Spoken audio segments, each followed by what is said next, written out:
kod Governor Siaya Orengo duto teno chamo mabanka no puodhgi gi MCAs mag od bura Siaya. Chenro makamano no dhi nyime karodoko ni grube makedo ni ratiro mag oganda e kaunti Siaya no seo mokalo chenro mar puodho jotend migepe 5 ewi 10 manyocha opuodhi. Sharon Ngao miyo waler.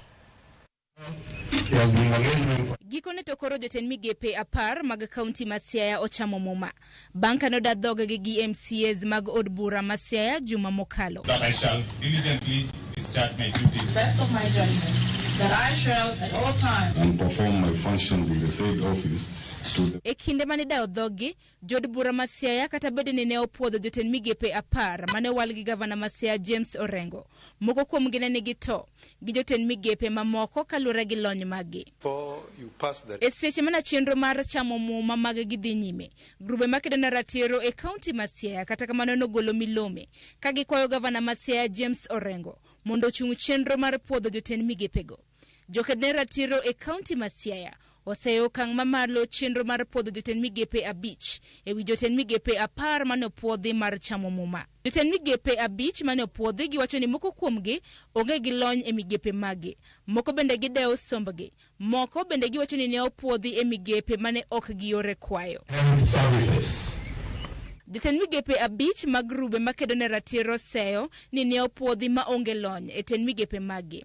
En Agunda Ochanda ma bende otelene migawo mar weche mag telo.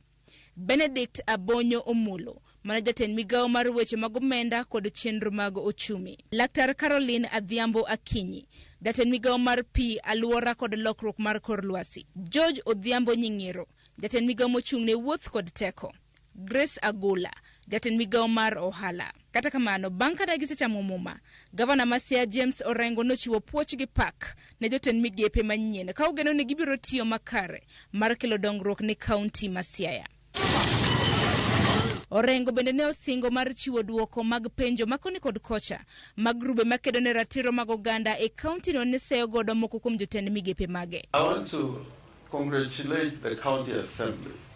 Within 10 days, you passed very critical business which was before you.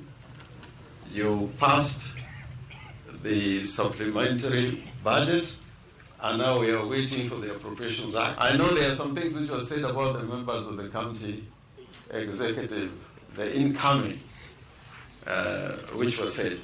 I want to assure you that we are going to respond point by point for purpose of record, not that we disagree with you, because you have approved them. But there are a few things as a matter of record. We are going to reply point by point.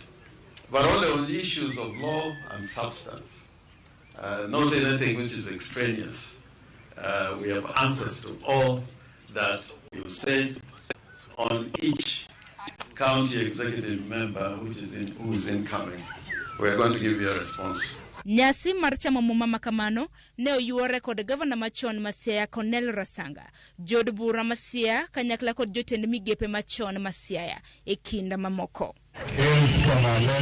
Sharon Ngao, Ramogi TV. That I shall do justice.